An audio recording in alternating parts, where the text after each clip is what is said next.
During the funeral, a little girl runs to the coffin and begs them not to bury him yet. No one understands her desperation until the widower orders the coffin to be opened immediately. What is revealed inside exposes a dark plan that only innocents had the courage to denounce.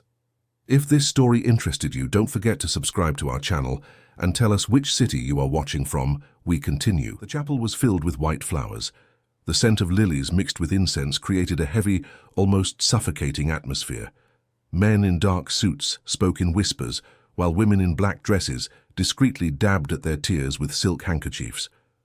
The polished mahogany casket rested in the center, surrounded by floral arrangements that reached toward the ceiling. Maya, just 4 years old, squeezed her mother's hand tightly. Her wide brown eyes tried to process all the strange activity. She wore a simple dress her mother had ironed the night before, her hands trembling and her eyes red. The little girl didn't fully understand what was happening, but she knew something was very wrong. The cold air of the chapel contrasted with the June heat outside, and Maya felt a shiver run down her spine. She had never been in a place like this before, with so many people crying, with that heavy silence that seemed to swallow any sound. Maya's mother, Carla, had worked as a housekeeper in the Vance family's mansion for nearly 6 years. She was a thin, 32-year-old woman, her hair always pulled back in a tight bun, and her hands calloused from work. Carla had learned to be invisible, to move through the house without making a sound, to clean without being noticed. But in recent months, everything had changed in the mansion. The lady of the house, Eleanor Vance, was a 43-year-old woman who elegantly ran the largest textile company on the East Coast. Eleanor had flawless brown hair, wore designer clothes, and spoke 3 languages. But what stood out most about her was her firm voice and a gaze that seemed to see right through people. She treated Carla with respect, always asked about Maya, and sometimes even let the girl play in the garden while her mother worked. Everything started to change 3 months ago. Eleanor began to grow pale, to tire easily. First came the dizzy spells, then the fainting. The doctors ran tests, but no one could identify the problem.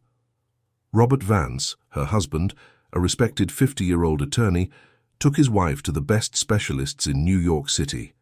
Nothing. With each passing day, Eleanor grew weaker. Maya remembered seeing her boss coming down the stairs clinging to the banister, when before she used to run down full of energy. Eleanor's strong voice, which once echoed through the house giving instructions and making important calls, had become a faint whisper. Her hair, always impeccable, now fell out in clumps she tried to hide. The designer clothes hung loosely on her body, which grew thinner each week. Robert came home later and later, always with new test results in his hands, always with that desperate look of someone who no longer knew what to do. Maya remembered the days she played in the mansion's hallways while her mother worked. The girl had a habit of observing everything with the unique curiosity of children. That's how she began to notice details the adults didn't see or didn't want to see. Vanessa had been Eleanor's best friend since childhood. The two had grown up together, attended the same private school, gone to the same parties. But while Eleanor built an empire, Vanessa married poorly, divorced worse, and now lived off favors and a small inheritance that was running out. She visited the mansion almost every day, always with that overly wide smile, always offering to help. Maya didn't like her. The girl couldn't explain why, but something about the way Vanessa looked at Eleanor bothered her. It was as if behind that smile there was something cold, something frightening. Arthur was the family's butler, a 45-year-old man, always impeccable in his grey suit, with slicked-back greying hair and an erect posture. He had worked for the family for 10 years and knew every corner of that house. Robert trusted him completely. Eleanor treated him like part of the family, but Maya noticed something no one else did. Arthur looked at Vanessa in a different way when they thought no one was watching. One afternoon, Maya was playing with her dolls in the second-floor hallway when she heard voices coming from the study. The door was ajar. The girl tiptoed closer, driven by that innocent curiosity of children. She saw Vanessa and Arthur standing very close, talking in low voices. The words didn't make sense to her, but the urgent tone and nervous glances were etched into her memory. It was also around this time that Maya began to notice other details. Vanessa always brought trays of food to Eleanor. She always offered special teas. She always insisted that her friend take her medicine. And after each of Vanessa's visits, Eleanor got worse. The girl tried to tell her mother one night while Carla was making dinner in the small apartment they shared. Maya said that Aunt Vanessa was mean, that she was making her boss sick. Carla turned pale, told her daughter to be quiet, and explained in a trembling voice that they couldn't say things like that. That if anyone heard, they would lose their jobs. That it was just a child's imagination. But it wasn't imagination. 2 weeks ago, Maya saw something that scared her. She was in the garden, drawing with colored chalk on the pavement, when Vanessa came out the side door of the kitchen. The woman was holding a plate with leftover food. She threw it all into the flower bed where stray cats always gathered. Maya, who used to feed those cats, watched. It was a hot afternoon, and the girl had just finished drawing a huge yellow sun on the ground. The next day, when she returned to the garden, she found one of the kittens lying in the flower bed, stiff, not moving. It was the striped kitten she had named Popcorn. The girl cried so much that Carla had to take her home early. Maya tried to tell her mother about the plate of food, about Vanessa, but Carla just muttered something about stray animals getting sick and asked her daughter not to think about it anymore. But Maya couldn't forget. The kitten had been fine the day before. It was playing, meowing, chasing butterflies, and after eating that food it was lifeless. Now, standing before that casket, Maya felt her heart pound in her chest. Her mother had explained that her boss had passed away the night before, that her body was inside, that they were there to say goodbye. But something inside the girl screamed that this was wrong, very wrong. Robert was sitting in the front row, his face etched with deep pain. His eyes were red and swollen. Beside him, Vanessa held his hand, murmuring words of comfort. Arthur moved discreetly through the room, organizing the final details of the service. Everything seemed to be going according to plan. The priest began to speak, words about life, about eternal rest, about the peace to come. Maya couldn't pay attention. Her eyes were fixed on the casket. She remembered all the times Eleanor had been kind to her, the times her boss stopped to ask how school was, the day Eleanor gave Maya a new box of colored pencils, just because she saw the girl drawing with old chalk. Maya remembered Eleanor's smile that day, how her eyes lit up when the girl was so happy with the gift. She remembered how Eleanor always asked about her drawings, how she asked to see each one, how she said Maya had talent. The girl clenched her fists. This wasn't right. None of this was right. That's when Maya saw it. A small, almost imperceptible detail. The casket lid had a glass panel at the top, the kind that allows you to see the deceased's face. And through that glass, for a split second, Maya saw something that made her blood run cold. Eleanor's fingers moved. Not much, just a slight twitch, like when someone is dreaming. But they moved. The girl blinked, thinking she had imagined it. But no, she was sure of what she saw. The girl let go of her mother's hand and ran. Her small footsteps echoed through the chapel. People turned, surprised. Carla tried to catch her, but Maya was faster. The girl's heart was beating so hard she could hear it in her ears. She reached the casket and started, pounding on the glass lid with her little hands. Her small palms made a dull thud against the thick glass. "Open it! Open the casket!" The child's high-pitched voice cut through the solemn silence. "She's not dead. Open it, please." Maya pounded harder and harder, her hands starting to hurt, but she didn't stop. Tears streamed down her face. "She moved. I saw her." 2 security guards approached to remove the girl. Carla arrived right after, mortified, her face red with shame and fear, trying to pull her daughter away. The guests murmured indignantly. A woman in a black dress gasped loudly, shocked. A man shook his head, commenting on children with no manners. But then Maya shouted something that made everyone freeze. "She moved! I saw her! Aunt Eleanor is alive, and Aunt Vanessa knows. She and Arthur know. They made her sick. I saw them give food to the kitten and it stopped breathing. They're lying." The silence that followed was deafening. The priest stopped mid-sentence, his mouth still open. Robert rose slowly, his face confused, his eyes darting from Maya to Vanessa, then to Arthur. Vanessa turned white, her hands trembling. Arthur took a step back, his always erect posture now slumped, and Maya, tears streaming down her face, kept pounding on the casket, screaming for someone, anyone, to believe her. Her voice echoed through the chapel, mixing with the growing murmurs of the guests, creating a chaos no one expected on that June morning. Robert stood motionless for seconds that felt like hours. His brain tried to process the child's words, the absurd accusations, the chaos that had erupted at the service. The guests were on their feet, some moving closer, others backing away. The priest closed his prayer book, unsure how to proceed. "This is outrageous." Vanessa's voice cut through the air. She stood up quickly, her face now red with indignation.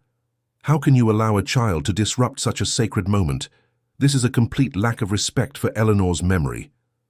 Carla finally managed to grab Maya, pulling the girl away from the casket. The housekeeper was in a panic, muttering apologies, tears streaming down her face. "I'm so sorry. Please forgive us. She's just a child. She doesn't know what she's saying." But Robert held up a hand, signaling for silence. His eyes were fixed on Maya.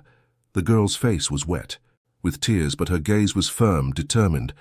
There was something about that child, in the intensity of that look, that made him hesitate. He remembered all the times he'd seen Maya around the house, always quiet, always observing. He remembered how much Eleanor liked her, how she said the girl was special. "Wait." Robert's voice came out hoarse. He took a step toward the casket. "What did you see, Maya?" Vanessa rushed forward, placing a hand on his arm. "Robert, you can't be considering this. The child is traumatized, confused. Eleanor left us last night. The doctor confirmed it." The certificate was signed. "Her fingers moved," Maya shouted, breaking free from her mother's embrace. "I saw them. They twitched. She's not dead, Uncle Robert, and they know it." The girl pointed at Vanessa and Arthur. "They made her eat things. I saw Aunt Vanessa bringing her food every day, and then Aunt Eleanor would get worse." Arthur stepped forward, his voice calm and controlled. "Mr. Vance, this is clearly the delusion of a frightened child. Perhaps it would be best to continue with the service. You're suffering enough as it is." But Robert wasn't listening anymore. Something in Maya's words had ignited a spark in his mind. He thought back over the last few weeks, how Vanessa had insisted on preparing Eleanor's meals personally, how Arthur was always nearby when his wife took her medication, how the two of them communicated with glances he'd never noticed before. "Open the casket." The words left his mouth before he could think them through. The silence in the chapel was absolute. Vanessa turned pale. Arthur swallowed hard. The funeral home staff looked at each other, confused. "Robert, you can't be serious." Vanessa gripped his arm tighter. "Think about what you're doing. Think of Eleanor's memory. She doesn't deserve this. Open it now." Robert pulled away from her, his voice gaining authority. "That's an order." One of the funeral home employees approached nervously. "Sir, we have express orders from the medical examiner. The casket was sealed for sanitary reasons. We can't just—" "I'm her husband, I decide." Robert was already beside the casket, his hands trembling as he tried to find the latch. "If no one is going to help me, I'll do it myself." That's when Arthur moved, too quickly. He intercepted Robert, grabbing his arm. "Sir, please be reasonable. Mrs. Vance passed away from natural causes. The tests were done. This is just—" Robert shoved him hard. The mask of control Arthur always wore slipped for a second, and what appeared was something different. Fear. Pure fear. And Robert saw it. He finally saw what Maya had seen. Something was wrong. Very wrong. Two funeral home employees, faced with Robert's insistence and the growing commotion, finally gave in. With tools, they began to remove the seals. The sound of metal on metal echoed through the chapel. Vanessa backed away, her breathing rapid. Arthur stood paralyzed, his face beaded with sweat. When the lid was removed, there was a collective gasp. Eleanor was there, pale, her eyes closed, dressed in a white suit. She looked peaceful. She looked truly lifeless. "You see?" Vanessa breathed a sigh of relief. "I told you it was—" But Maya ran to the casket again. The girl looked at Eleanor's face, then at her hands, and then she screamed, "Look at her fingers! Look!" Robert leaned in, and he saw it. Eleanor's fingers had a slight tremor, almost imperceptible, but it was there. And then he noticed something else. Her chest. It was rising and falling. Slowly. Very slowly, but it was moving. "She's breathing." Robert's voice was an incredulous whisper. "My God, she's breathing!" Chaos erupted in the chapel. People were shouting, some calling for help, others in shock. Robert took Eleanor's hand, feeling the cold skin, but there was a pulse. Faint, but there. "Call an ambulance, now!" he yelled, his voice breaking. "She's alive! My wife is alive!" Vanessa tried to back away, but some of the guests were already blocking the exit, confused and horrified. Arthur glanced at the door, calculating an escape, but the priest, who had regained his composure, asked that no one leave until the authorities arrived. Robert held Eleanor's hand, crying, "Hang on, my love, hang on, I'm here. You're going to be okay." He looked at Maya, who was standing beside him, also crying. "You saved her. You saved my wife." Carla hugged her daughter, trembling from head to toe. She couldn't believe what she was seeing.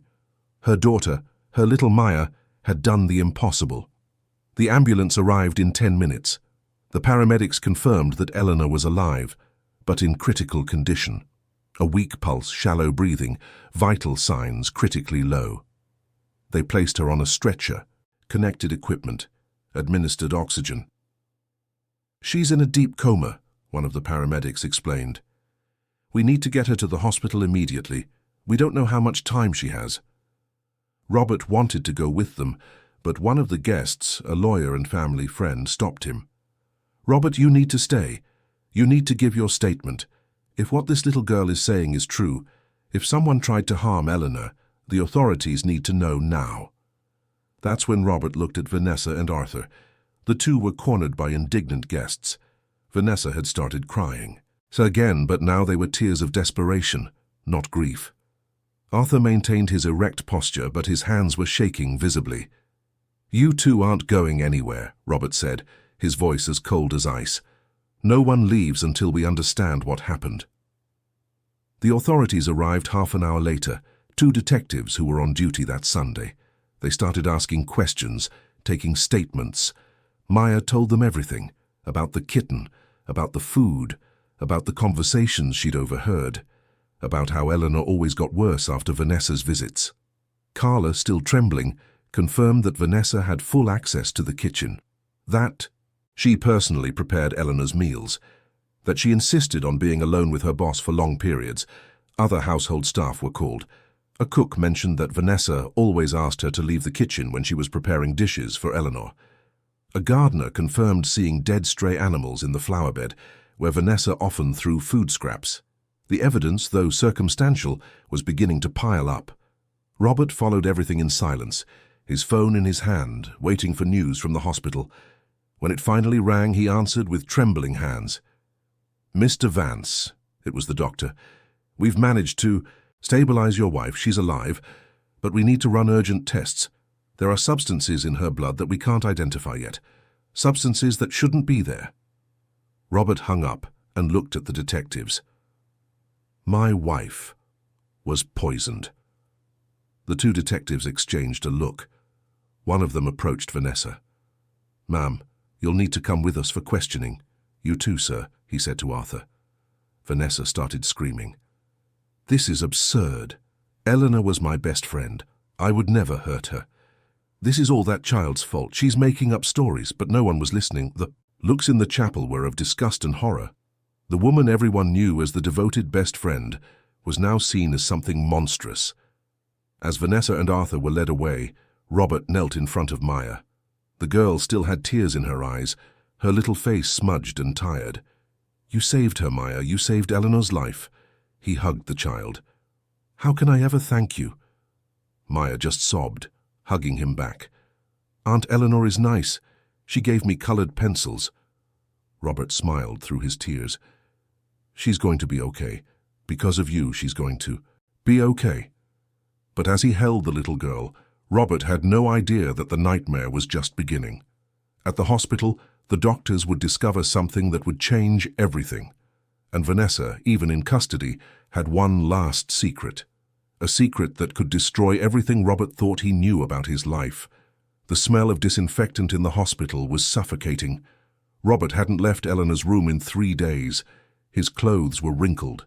He needed a shave, and his eyes were red from exhaustion and worry. He held his wife's hand, watching the monitors that showed her vital signs, still weak but stable. Maya visited every day with Carla. The girl brought drawings she made at home, taping them to the wall next to Eleanor's bed. Colorful flowers, yellow suns, butterflies. Robert noticed that in every drawing there were 3 figures: a tall woman, a man, and a little girl holding hands. On the 3rd day, Eleanor opened her eyes. It was a moment Robert would never forget. First, just a flutter of her eyelids. Then, slowly, those brown eyes he loved opened. Confused, disoriented, but open. Robert called the doctors immediately, his voice cracking with emotion. The doctors ran tests, checked her reflexes, asked questions. Eleanor was weak, her voice just a hoarse whisper, but she was conscious. She was alive. She was back. "Water," was the first word she managed to say. Robert held the cup as she drank slowly, each sip seeming to take immense effort. When she finished, Eleanor looked at him and tears began to stream down her face. "I heard everything," she whispered. When I couldn't move. I heard it all." The doctors asked Robert to wait, that she needed to rest, but Eleanor squeezed his hand with surprising strength. "No, I need to tell you now, before it's too late." Robert sat on the edge of the bed, holding both of her hands. "I'm here. You can tell me." Eleanor closed her eyes, gathering her strength. When she spoke, her voice was faint, but every word carried the weight of the trauma she had endured. "Vanessa started 6 months ago. I didn't realize it at first. It was small doses in the teas she made. She said they were herbs to help with work stress." Eleanor paused to breathe. "I started feeling tired. I thought it was overwork. She insisted I needed to rest more, that she would take care of me." Robert squeezed her hand, encouraging her to continue. "When I started getting really sick, when the doctors couldn't find anything, she increased the doses. Arthur helped her. He would swap my prescriptions for other things. I'd see the labels, but what was inside was different." Eleanor opened her eyes, and there was so much suffering in them that Robert felt his heart break. "Last week, when I could barely get out of bed, I heard them talking. They thought I was asleep, but I heard everything." "What did they say?" Robert asked, his voice tense. "Vanessa said that as soon as I was gone, you two would get married, that she would finally have the life that should have been hers from the start." Eleanor swallowed hard, the pain visible on her face. "Arthur talked about money, about offshore accounts, about documents he had altered." Robert felt his blood run cold. "What documents?" "The will, company contracts. Arthur had access to everything, Robert. He'd worked for us for 10 years. He had our passwords, our digital signatures. He and Vanessa planned to take everything." At that moment, one of the detectives on the case entered the room. Robert asked the doctors for permission for him to hear Eleanor's statement. With the recording authorized, Eleanor repeated everything, adding details as her memory recovered them. She told them about the night everything took a drastic turn. Vanessa had prepared a special tea, saying it would help her sleep. Eleanor drank it. Hours later, she felt her body begin to paralyze. She could hear, she could think, but she couldn't move or speak. That's when she heard Vanessa call the fake doctor, the so-called medical examiner Arthur had hired. "He came that night," Eleanor whispered, trembling. "He checked my pulse, said I had passed, but I was alive, trapped inside my own body, but alive. I tried to scream, tried to move, but nothing worked. I could only listen." Robert was crying openly now. The thought of his wife, trapped, conscious, being declared dead, was a horror he could barely process. "They prepared me for the funeral. I felt them dress me, put me in the casket. I was terrified. I thought I was going to be buried alive. that no one would know, that no one would believe it. Eleanor looked at Robert, until I heard Maya's voice, that little girl screaming that I was alive. And you believed her, Robert. You opened the casket. The detective took notes on everything. When Eleanor finished, he asked a few specific questions about the poison, about the timing, about where Vanessa and Arthur kept the substances. Eleanor answered what she could remember. After the detective left, Robert remained by the bed. Vanessa and Arthur are in custody. They're going to pay for everything they did to you. But Eleanor shook her head slightly. There's more, Robert. Things I found out before. I got sick. About the company. Robert felt a knot in his stomach. What about the company? Vanessa wasn't acting alone from the beginning. She had a silent partner, someone from inside the company who was helping with privileged information. Eleanor took a deep breath. I suspected, but I wasn't sure. The week before I got really sick, I hired a private auditor. He found discrepancies, a lot of money being transferred to shell accounts. Who? Robert asked, already sensing the answer before he heard it. Your brother, Robert, Frederick. The silence that followed was heavy. Frederick was the company's CFO, the man Robert trusted implicitly, his younger brother, who had always been by his side as they built the business. That can't be right, Robert murmured. But his voice lacked conviction. He remembered small details, how Frederick and Vanessa had always been close, how his brother insisted that Vanessa join company meetings, saying she had good ideas, how Frederick always seemed to know when Eleanor was worse, calling to ask if maybe it wasn't better for him to take over some of her responsibilities at the company. I have proof, Eleanor said. It's in the safe in my home, office, red folders. The auditor documented everything. Robert left the room in a daze. In the hallway, he found Carla and Maya waiting to visit Eleanor.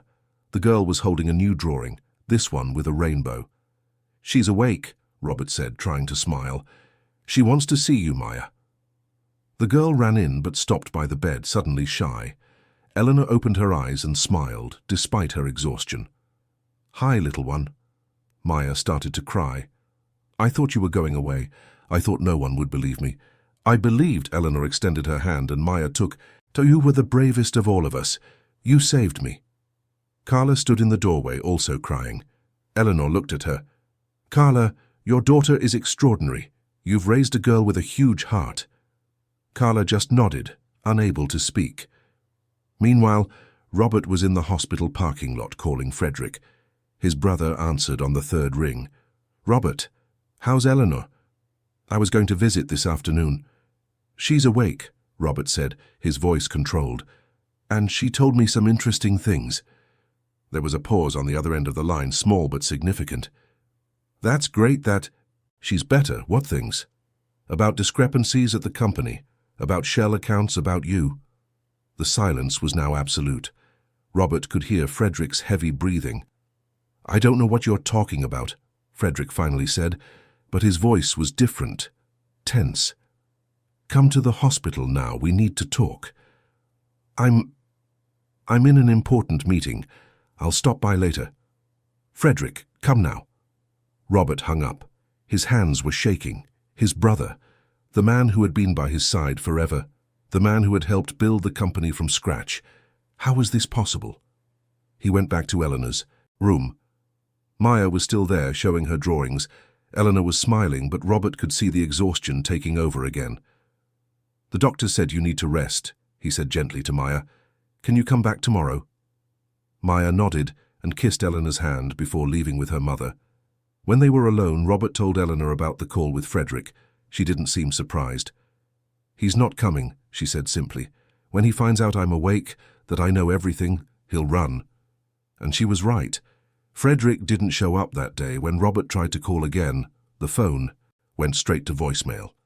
When he sent employees to his brother's house, they found he had left in a hurry, taking suitcases with him. Frederick had fled, and with him he had taken critical company documents.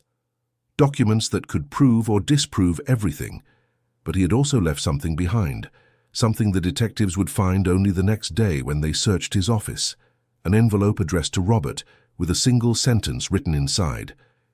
You never understood what was really at stake, and now it's too late. 2 weeks had passed since Eleanor woke up.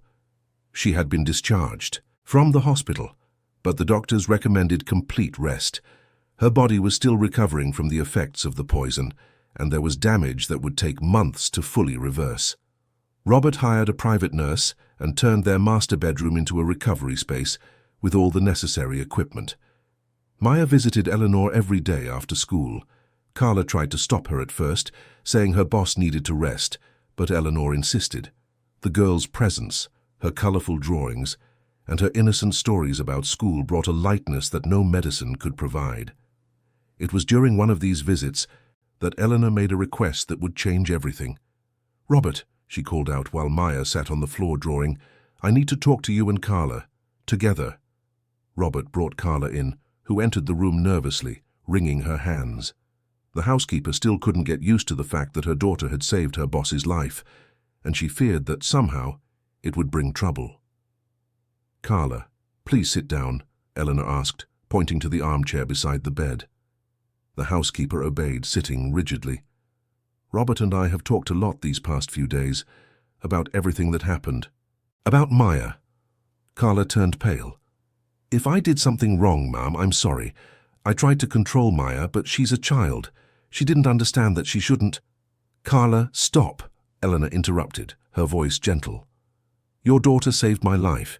She had the courage that no adult had. She saw what no one wanted to see."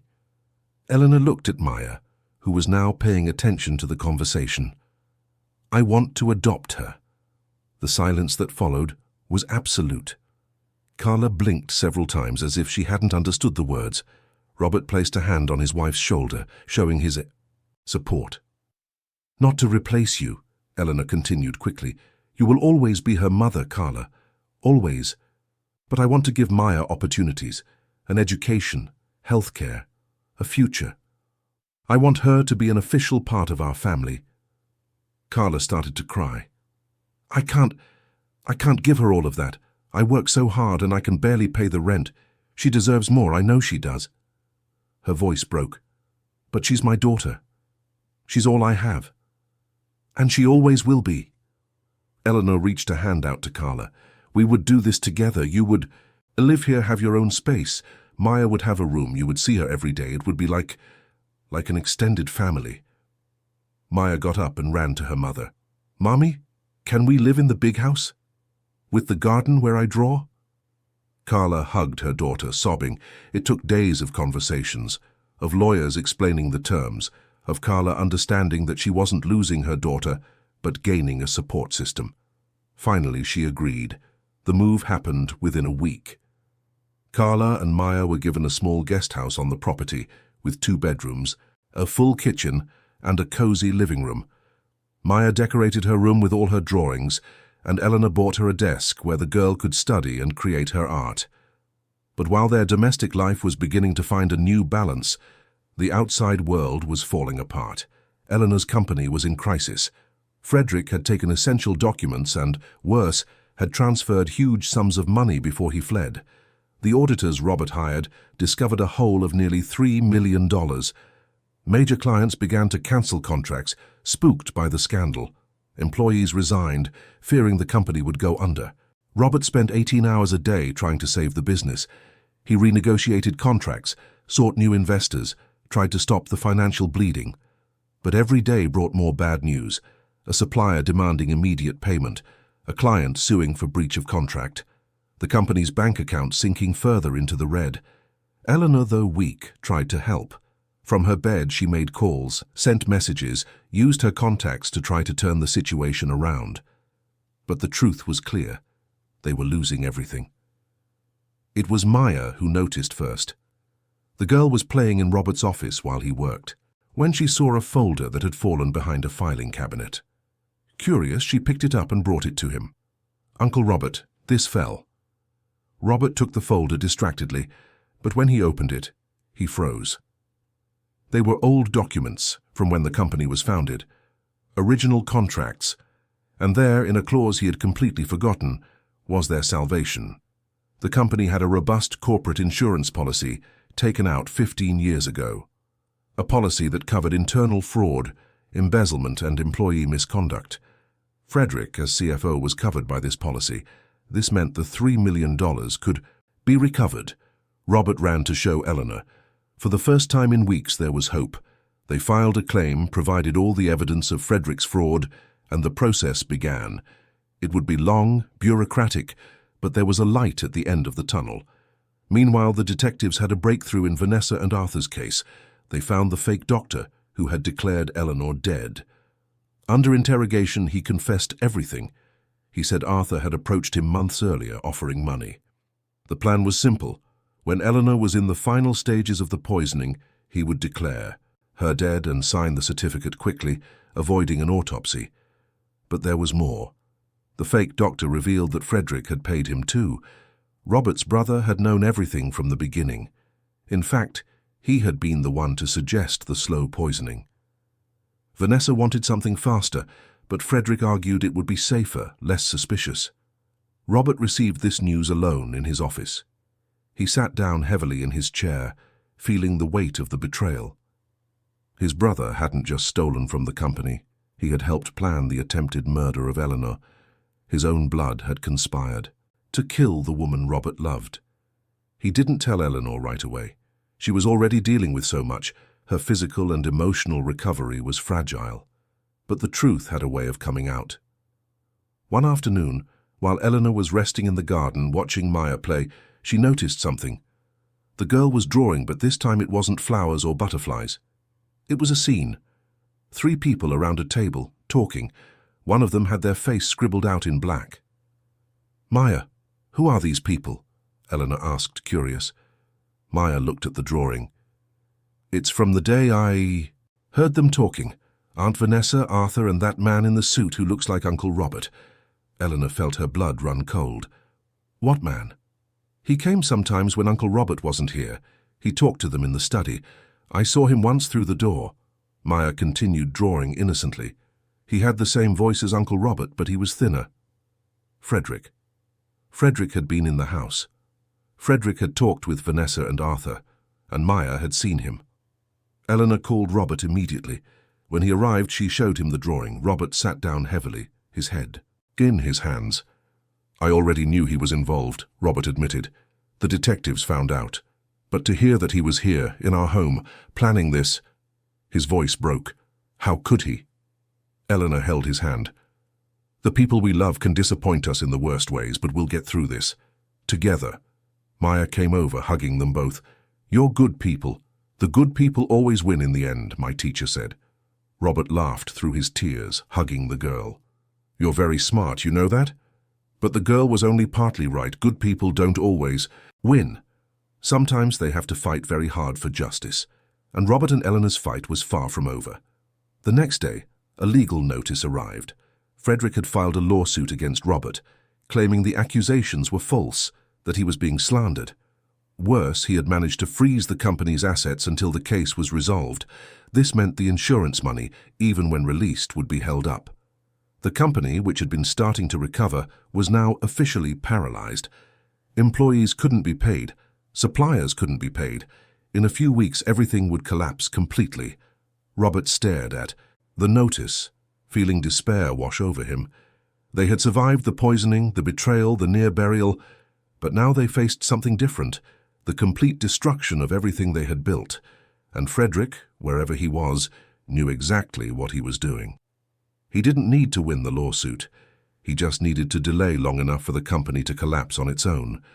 And then he could come back, buy the scraps for next to nothing, and rebuild it all in his name.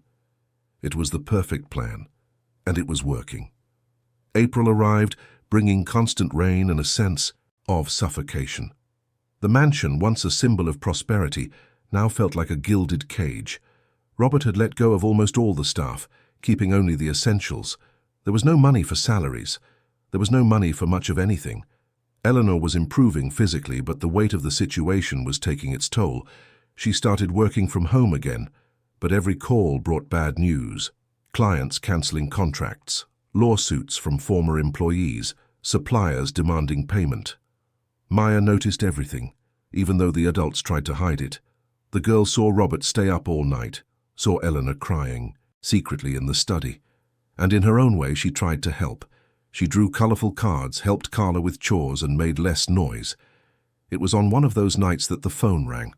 Robert answered, and the voice on the other end made his blood run cold. "Hey, bro," Frederick, calling from an unknown number. "What do you want?" Robert asked, trying to keep his voice steady. "I want to propose a deal, something that benefits all of us." Frederick's voice was calm, almost friendly, as if he hadn't tried to kill Eleanor, as if he hadn't stolen millions. "You're sinking, Robert. The company will be bankrupt in weeks. You're going to lose everything. Because of you." "Because of my strategy," Frederick corrected, "but it doesn't have to be this way. I'll drop the lawsuit, release the assets, even give back some of the money. $500,000, enough for you to start something small." Robert gripped the phone tightly. "In exchange for what?" "The company. You sign everything over to me. Stocks, properties, brands, everything. And in return, you and Eleanor are free to start over. No debt, no lawsuits." "You're insane if you think I'm going to agree to that." "Think about it, Robert." Frederick's voice grew harder. "You don't have a choice. In 3 weeks, when the creditors start calling in your debts, you'll lose it all anyway. But this way, at least you walk away with something, and Eleanor doesn't have to go through any more suffering." Robert hung up the phone, shaking with rage. Eleanor appeared at the study door, her face worried. It was him, wasn't it? Robert nodded, unable to speak. Eleanor came closer, hugging him from behind. What did he want? When Robert told her about the offer, Eleanor was silent for a long time. Then she said something he didn't expect. "Maybe we should consider it." Robert turned, incredulous. "You can't be serious." "I am." Eleanor's eyes were tired. "Robert, look at us.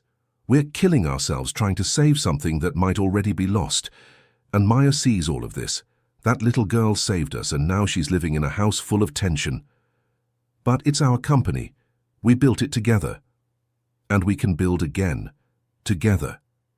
Eleanor held his face in her hands. "But first we need to survive. And sometimes survival means retreating." Robert slept poorly that night. Every time he closed his eyes, he saw Frederick smile, saw years of work being thrown away. But he also saw Eleanor, growing weaker each day. He saw the bills piling up. The next morning, Maya knocked on his bedroom door. The girl was holding an old shoebox. "Uncle Robert, can I talk to you?" He invited her in. Maya sat on the edge of the bed, the box in her lap. "My mommy gave me this box when my grandma went away. She told me to keep important things in it." Maya opened the box. Inside were a few coins, a cheap necklace, an embroidered handkerchief. "I want to give it to you, to help pay the bills." Robert felt his eyes sting. "Maya, this is yours. It's all you have from your grandmother. But you and Aunt Eleanor need it more." The girl looked at him with those eyes that were too serious for a 4-year-old. "You gave me a home. You gave me new drawings and food every day. Now I help you." Robert hugged the girl, crying silently. In that moment, he understood what Eleanor had said. It wasn't just about the company. It was about protecting the people they loved, about giving Maya a stable future, about having peace. That same day, Robert called Frederick. "I accept." There was a surprised pause on the other end. "Really?" "With a few conditions. You release the insurance money, all of it. And besides the $500,000, I want the house, free of any mortgage." Frederick laughed. "Are you in a position to negotiate?" "I am. Because if I refuse, you'll have to wait for the company to go completely bankrupt. It'll take months of legal battles you'll spend a fortune on, lawyers, and in the end, there might be nothing of value left. With me, you get everything clean, fast, and without complications." The silence on the other end showed that Frederick was considering it. "Fine. The house is yours, but not the insurance. Half. 80%. 60. That's my final offer." Robert took a deep breath. 60% of $3 million. $1,800,000. With Frederick's $500,000, that would be $2,300,000. Enough to start over. enough to give Eleanor the stability to recover completely, enough to secure Maya's future. Deal.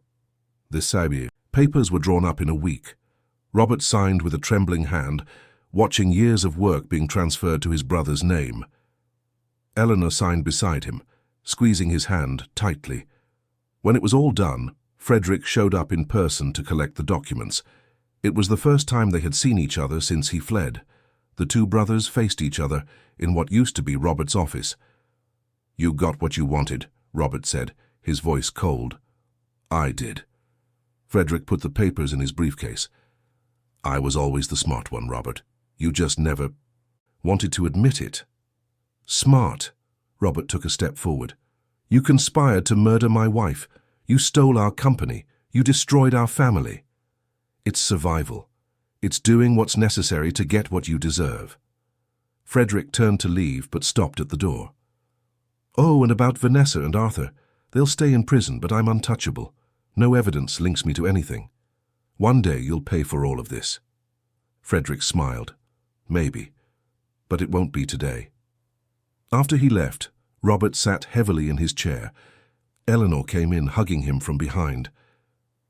"It's over," she whispered. "It's finally over." But it wasn't over, not really. That night, as the family tried to process everything that had happened, Maya was in her room drawing. She had created a new picture, this one showing a big house with many windows, and in one of those windows, a figure was watching. A figure she had seen a few times in recent days, always across the street, always looking at the mansion. The girl hadn't told anyone because she thought it was just her imagination. But it wasn't. Someone was watching the house, and that person wasn't Frederick.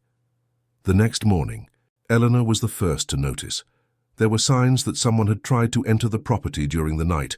The lock on the side gate was broken, footprints in the wet soil of the garden, and worse, the window to Robert's office was ajar, a window he was sure he had locked.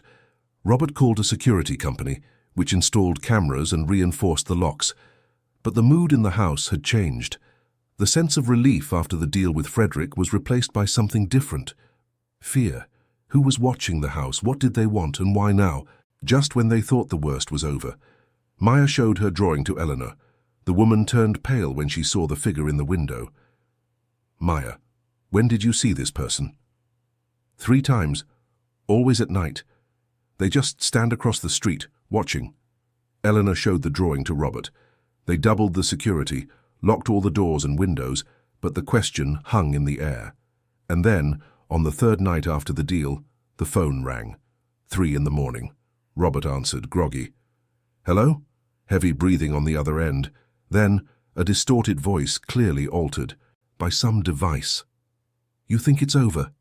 You think you can just hand everything over and move on?" The voice paused.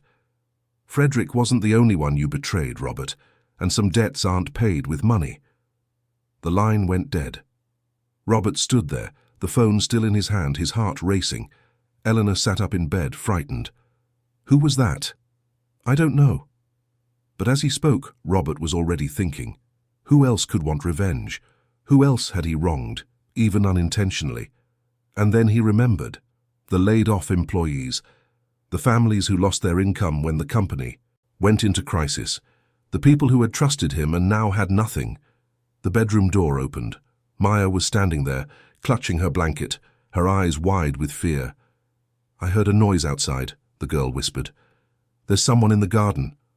Robert held the photo with trembling hands. The image of Maya, so innocently playing in the garden, now seemed sinister. Someone was watching the girl. Someone was close enough to take this picture and had the nerve to threaten her directly.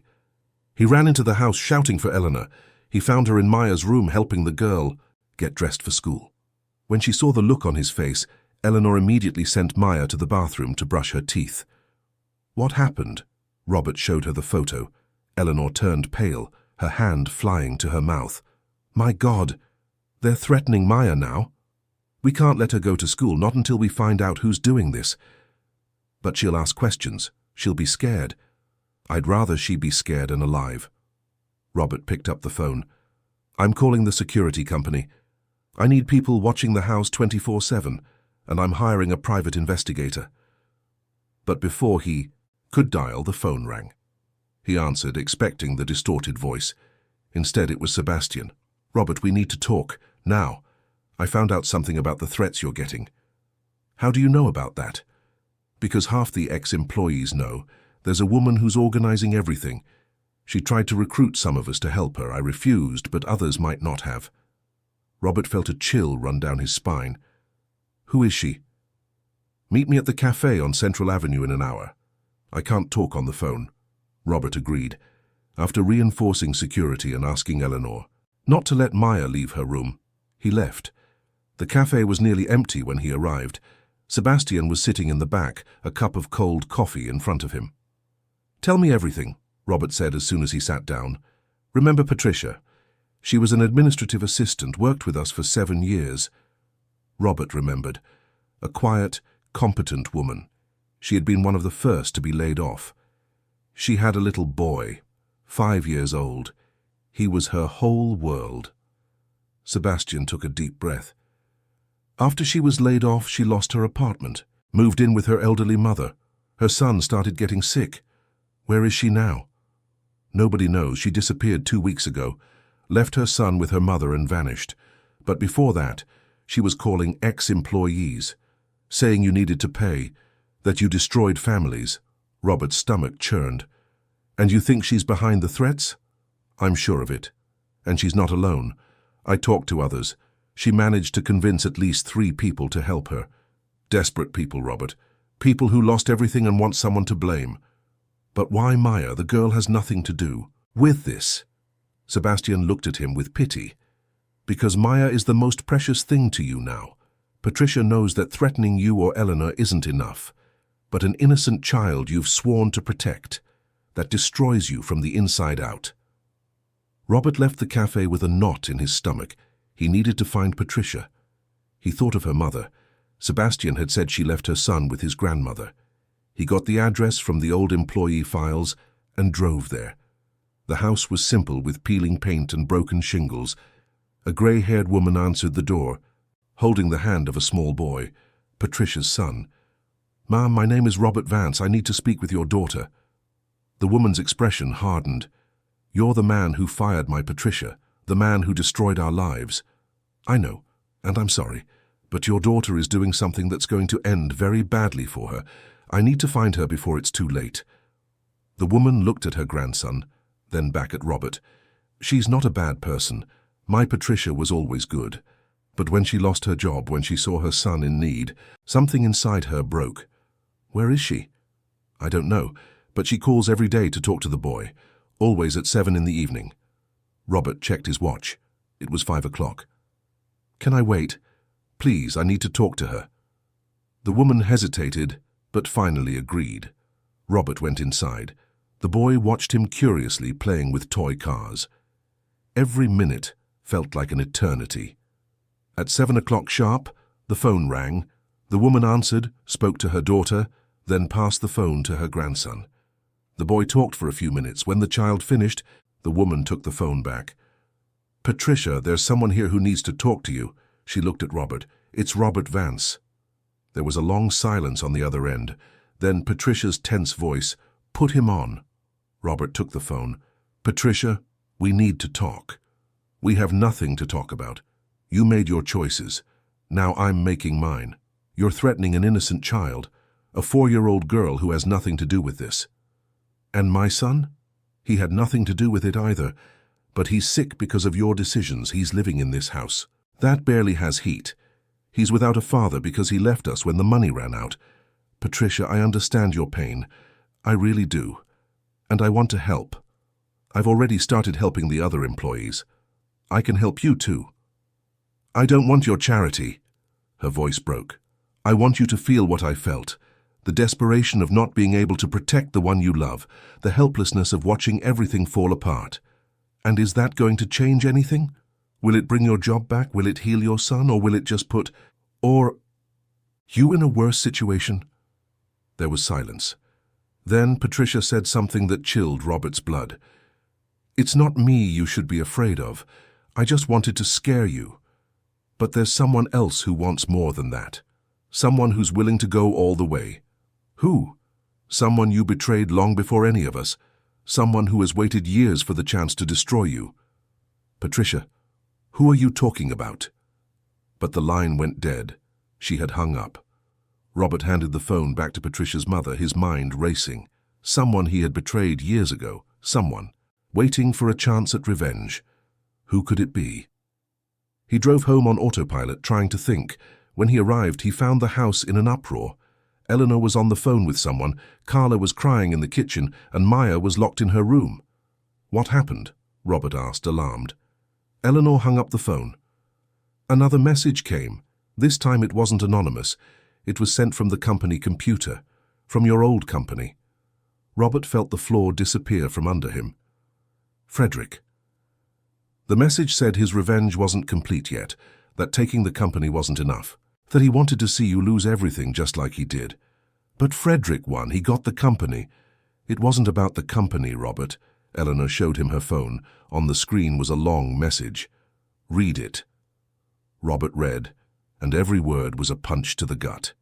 Frederick wrote about years of resentment, about always being the younger brother, always in the shadows, about how Robert married Eleanor, the woman Frederick secretly loved, about how they built the company together, but Robert always got the credit. The message ended with a sentence, "You took the woman I loved from me. Now I'm going to take the child you love." Robert dropped the phone. He's talking about Maya. We have to get her out of here, now. Eleanor was already grabbing a suitcase. I'm taking her to my cousin's house upstate. She'll be safe there. No, the voice came from the doorway.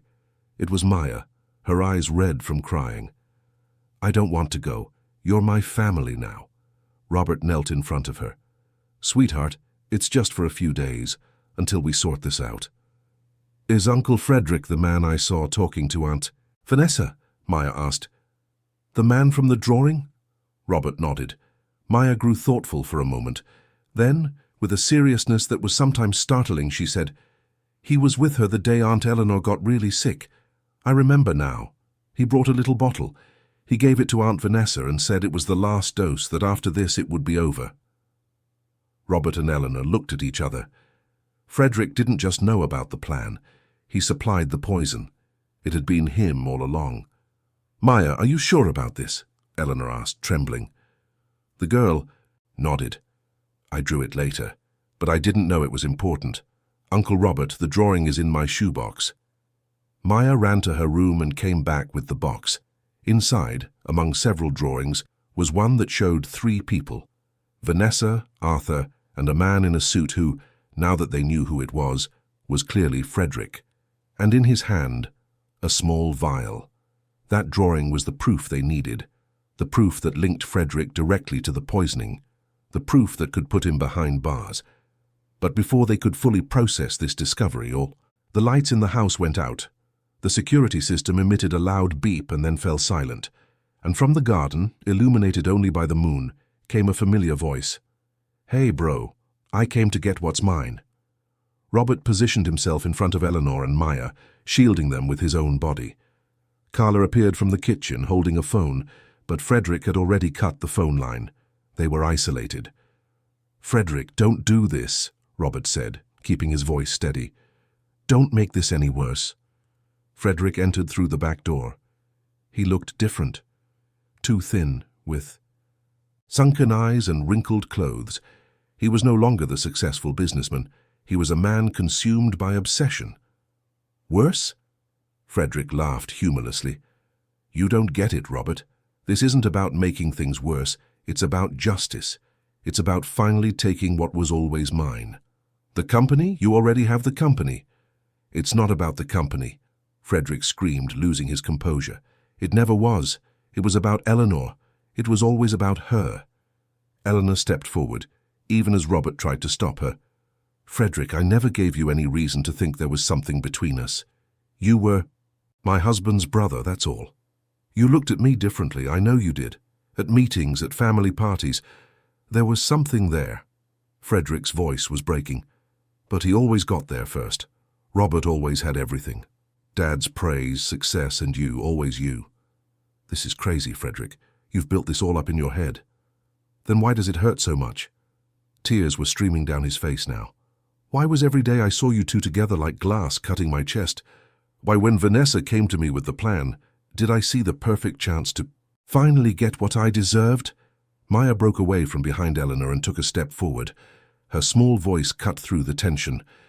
The uncle is crying. Frederick looked at the little girl. For a moment, something flickered across his face. Confusion. Maybe even remorse. You, he said, his voice lower. The girl who ruined everything. If you hadn't screamed at that funeral, Eleanor would be in the ground. Everything would have worked. But I did scream, Maya said simply, because Aunt Eleanor is good and you're bad. Maya, come back here, Robert pleaded, trying to reach for her, but the girl shook her head. No, Uncle Robert, he needs to see. Maya ran to the couch where she had left her shoebox and returned with the drawing. I saw you. I drew you giving the bottle to Aunt Vanessa. This drawing shows that you hurt Aunt Eleanor. Frederick turned pale. A child's drawing doesn't prove anything. But it does when combined with her testimony, a new voice said from the doorway. Everyone turned. 2 detectives entered, followed by Sebastian. One of them was holding a recorder.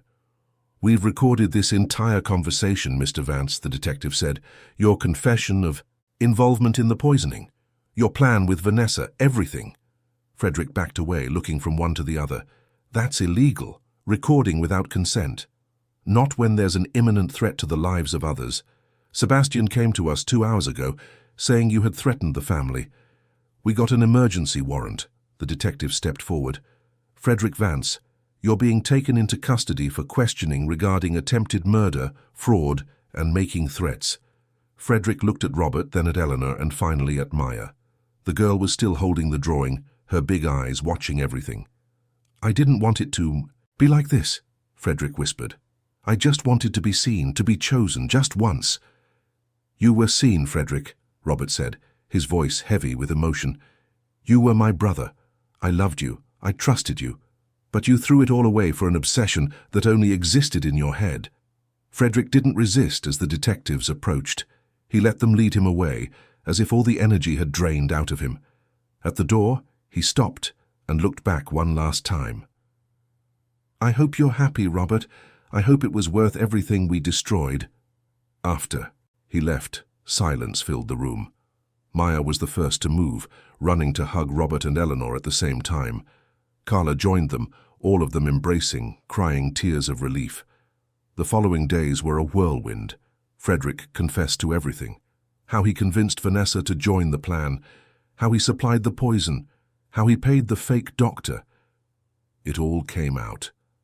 Vanessa and Arthur received heavy sentences. Frederick, as the mastermind, received an even longer one. But for Robert, there was no satisfaction, only sadness for what had been lost. A month later, Robert was in what used to be the company office and was now an empty space he had rented. Eleanor walked in carrying coffee. Sebastian and 6 other ex-employees confirmed. They want to work with you on the new business. Robert nodded, grateful. It's going to be different this time, smaller, more personal, no oversized ambitions. Sometimes, enough is better than grand. Eleanor sat beside him. How are you? Still processing, still trying to understand how I didn't see who Frederick really was. Because you saw the best in him. It's not your fault he chose to show his worst. Maya appeared, at the door, holding a bag. Uncle Robert, I made something. She pulled a new drawing from the bag.